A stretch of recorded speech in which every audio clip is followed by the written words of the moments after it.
Uma das maiores dúvidas que eu recebo de pessoas que fizeram cirurgia de abdominoplastia é em relação ao volume que pode ficar ali na região do estômago. E hoje eu trouxe o caso aqui de uma paciente que eu avaliei, que de todos que eu já tinha avaliado, eu já até fiz outros vídeos aqui falando sobre esse assunto, mas a causa dela era diferente dos outros. Por isso que eu quis compartilhar o caso dela aqui, para que você que fez a cirurgia ou pretende fazer, né, e fica com medo desse volume aí na região do estômago, possa entender o que pode ser feito para melhorar essa condição.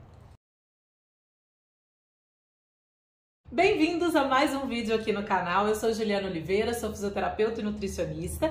E antes de eu começar a falar do caso da paciente que eu trouxe hoje, eu queria só te lembrar, se você ainda não se inscreveu aqui no canal, se inscreva. Nós estamos aí, né, nos aproximando de 50 mil inscritos aqui no canal. E quando esse dia chegar, eu vou presentear todos os inscritos. Então não fique de fora, não deixe de se inscrever. As dúvidas sobre esse volume ali na região do estômago depois da cirurgia de abdominoplastia, elas são muito frequentes e cada paciente pode ter causas diferentes, né? Eu já avaliei e tratei centenas de pacientes, então sempre a gente tem que entender o que pode estar acontecendo com cada pessoa que pode realmente gerar ali aquele volume na região abdominal.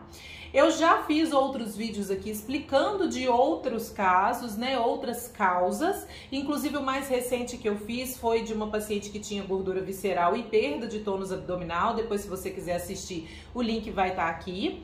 E hoje eu trouxe o caso de uma paciente que ela não tinha nem gordura visceral, o problema dela também não era gordura subcutânea, ela não teve seroma na região que pudesse, né, nos dizer ali às vezes que tinha o seroma encapsulado no local causando esse volume, não tinha fibroses, ela apresenta um bom tônus e ativação muscular. E aí, nesse caso, então, o que mais pode causar essa diferença, esse volume ali na região do estômago? Só para contextualizar o caso dela melhor, essa paciente, na verdade, ela me procurou há 2 anos atrás. Ela fez a cirurgia de abdominoplastia em 2020 e nessa época aí ela estava com 3 meses de pós-operatório. E o que ela estava percebendo é que realmente essa região mais ali do estômago, o abdômen dela também ainda estava um pouquinho projetado. E isso estava incomodando, ela queria melhorar, porque ela queria a barriga dela bem retinha, né, um aspecto bem chapadinho. E como vocês podem ver, é uma paciente magra, não tem gordura visceral. Nesse momento, então, eu percebi que ela estava com uma menor ativação muscular, ela estava, né, com algumas alterações posturais também, ela tinha acabado de tirar a cinta, né, os acessórios no pós-operatório. Então, a gente fez um trabalho todo de ativação postural, melhora da alimentação também, né, até para diminuir o inchaço ainda que podia vir ali na região, e ela melhorou bastante, né, ela ficou com o abdômen mais retinho do jeito que ela gostaria. Nesse período todo ela vem mantendo, fazendo os exercícios, só que mês passado ela me procurou novamente, foi ao meu consultório para a gente reavaliar, porque ela estava percebendo que o volume ali na região abdominal tinha voltado um pouco e ela queria entender o que estava acontecendo, né? Por que ela continuava fazendo os exercícios e o volume estava mais presente. E aí eu fui entender um pouquinho melhor. Ela me falou que desde o início desse ano, né, ela começou a usar algumas outras medicações e percebeu que estava sentindo mais cansaço, falta de energia mesmo, né, ao longo do dia. O cabelo estava mais fraco, unhas mais fracas. O intestino dela não estava mais funcionando tão bem quanto antes, né? Tava tendo episódios ali de constipação, alguns episódios de diarreia intercalados. E uma sensação ali depois do almoço, depois das principais refeições, de estufamento, né? Parecendo que a digestão ela estava difícil de acontecer, uma digestão lenta. O detalhe que ela falou que me chamou bastante atenção para o que poderia estar acontecendo é que em alguns momentos do dia ela falava que o estômago dela, né, o abdômen dela estava mais retinho.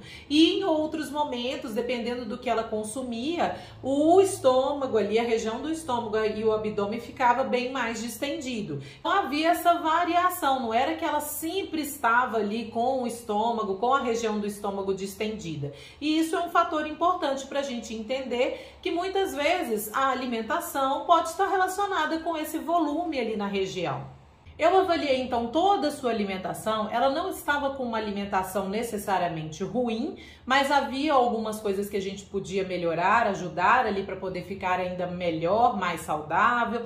Mas o que me chamou mais atenção foram todos esses sintomas realmente que ela estava apresentando e que nos leva a desconfiar de uma condição quando o organismo às vezes produz menos ácido, né? Ácido clorídrico no estômago, que é chamado de hipocloridria. A hipocloridria, ela pode acontecer devido a alguns fatores, né? Pode ser por uso de medicações mesmo, né? Existem as medicações usadas para a melhora de refluxo, melhora da gastrite, né? Que são inibidores das bombas de prótons, que são esses óis, né? Omeprazol, pantoprazol, enfim. Eles vão diminuir, a ação deles é exatamente diminuir a produção de ácido no estômago para inibir essas manifestações, né? Melhorar todos os desconfortos que são causados pela gastrite, pelo refluxo. A presença do H. pylori ou também deficiência de zinco são fatores importantes que a gente precisa investigar para ver se realmente isso pode estar acontecendo. Fazer uma boa digestão e uma boa absorção dos alimentos que a gente ingere.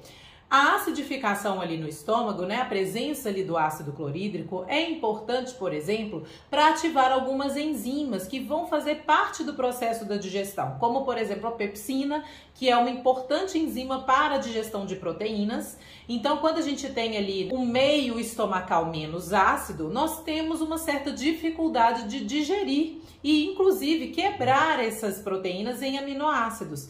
Então, por isso que a digestão ela fica aquela coisa, muitas vezes tem pacientes que falam isso, toda vez que eu consumo proteína, eu fico ali, né, com aquele processo, eu fico lembrando daquela proteína o dia inteiro, que é pesado para poder digerir. Então tudo isso pode estar relacionado a esse processo digestivo que acontece no estômago.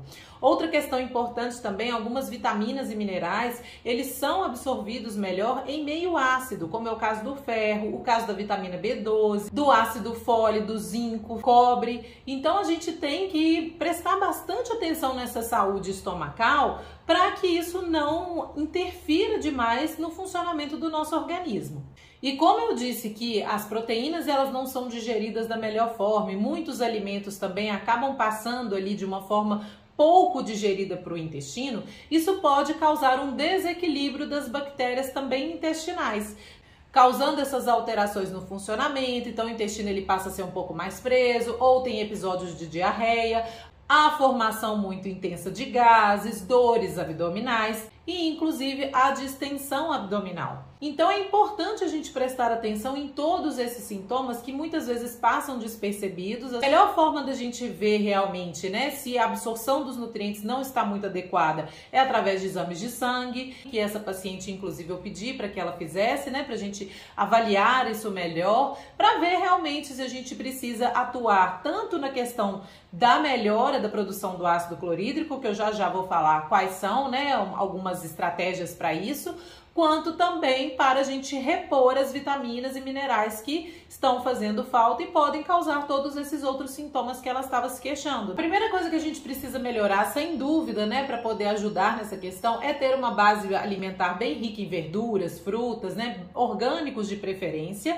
e também existem algumas suplementações que a gente pode usar para ajudar nisso. O caso da glutamina, a betaína, ela é excelente para poder ajudar realmente, né, na facilitação da digestão ali dos alimentos. Algumas outras enzimas digestivas também podem entrar no processo, dependendo do tipo de alimento, né, que você tem dificuldade de digerir. Então, ao mesmo tempo que a gente vai também suprir o organismo dos nutrientes que estão fazendo falta, para melhorar todos os sintomas que podem estar relacionados. Não haja uma produção tão grande assim de gases e essa distensão ali do abdômen. Outra coisa que a gente sempre tem que lembrar, né, gente, é que a postura, a ativação abdominal, elas vão sempre ajudar muito nessa questão quando a gente fala assim de volumes abdominais, né? Então, para vocês verem, dependendo quando ela está ali, dependendo da postura que ela está, o volume ali na região do estômago fica mais evidente. Na hora que ela melhora a postura e faz uma ativação mais correta do abdômen, esse volume diminui bastante. Então, continuar fazendo exercícios para poder melhorar a postura, para poder melhorar melhorar cada vez mais a ativação do abdômen, é importante. A gente vai evoluindo, né? Os exercícios eles vão ficando cada vez mais elaborados para que você tenha sempre um ganho, né? Nessa ativação em todas as posições e inclusive melhore cada vez mais as alterações posturais que podem estar presentes. Então tudo isso é importante. No caso dela, principalmente essa questão digestiva, né, que me chamou muito a atenção. Eu tenho certeza que a gente melhorando isso, essa queixa do volume ali abdominal dela e na região do estômago vai melhorar bastante. E também os exercícios que sempre são importantes, né, esses exercícios para a gente sempre ter cada vez a postura melhor, uma ativação melhor do abdômen. Isso vai sempre contribuir para que você tenha os melhores resultados da sua cirurgia. Comenta aqui embaixo se você já fez a cirurgia e tá com alguma alteração nesse sentido, ainda percebe algum volume abdominal ou na região do estômago ou mesmo, né, uma distensão maior no abdômen, porque podem ser, como eu falei, né, já fiz vários vídeos sobre isso aqui, cada caso é um caso, mas a gente vai investigando, né, o que pode estar alterado e causar esses sintomas. Mas de toda forma, a gente vai buscando ali melhorar da forma como for necessário para que você tenha sempre o melhor resultado, né? Otimizar mesmo, melhorar o resultado da sua cirurgia plástica, certo? Se você conhece alguém também que vai fazer a cirurgia ou mesmo já fez e vê que essas informações podem ser importantes para essa pessoa, não deixa de compartilhar esse vídeo. A gente se vê em breve no próximo. Tchau!